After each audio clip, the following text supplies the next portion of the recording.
సంవత్సరాల తరబడి ఎన్ని మందులు వాడినా మీ మోకాల నొప్పులు తగ్గట్లేదా? ప్రాణ పెయిన్ క్లినిక్ లో అత్యాధునిక చికిత్స. నాకు చాలా హై స్టాండర్డ్స్ పెట్టుకుంటా. నేను పని చేసే వరకు కొన్ని వదలు.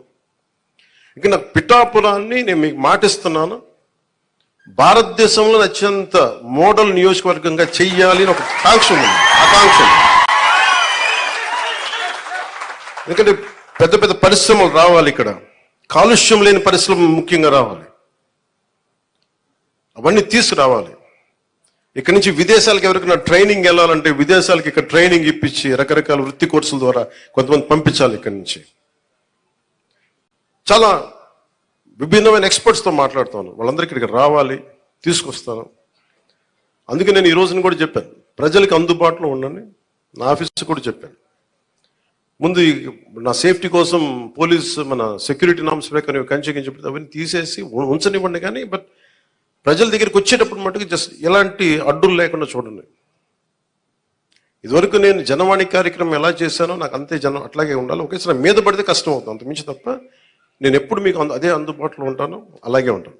అయితే నేను రాష్ట్రం మొత్తం చూడాలి కాబట్టి నాకు నేను మిమ్మల్ని కోరుకునేది ఏంటంటే, నా స్టాఫ్ ఉన్నారు, స్థానికంగా మన తెలుగుదేశం ఇన్ఛార్జ్ వర్మ గారు ఉన్నారు, కృష్ణరాజు గారు ఉన్నారు. ఇది ఒక్క పార్టీ ప్రభుత్వం కాదు, గుర్తుపెట్టుకుంది, కూటమి ప్రభుత్వం, ఎన్డీఏ కూటమి ప్రభుత్వం.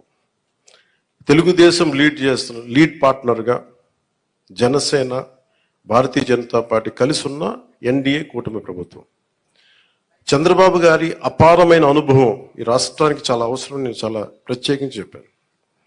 ఈ రోజు నేను ఫస్ట్ ఆయన పెన్షన్లు ఇవ్వడం నాకు ఎందుకు ఆనందం అనిపించిందంటే, ఈ ఫైనాన్స్ జగ్యులరీని, ఈ ఆర్థిక అస్తవ్యస్తల్ని ఆయనదైన అనుభవంతోనే దాన్ని అందుకని మీకు ఫస్ట్ డే చెప్పిన రోజుకి పెన్షన్ ఇవ్వగలిగారంటే నెల రోజులు కూడా కాలేదు, అందరూ ఛార్జెస్ తీసుకొని. ఆయన అనుభవం వల్ల ఈ రోజున మీకు వెంటనే మీ చేతికి ఇలా వచ్చినాయి. అది కూడా ఆయన మాట చెప్పారు, 3 నెలలు ఆ ప్రభుత్వంది మీకు ఇస్తాం ఆ సమయంలోది.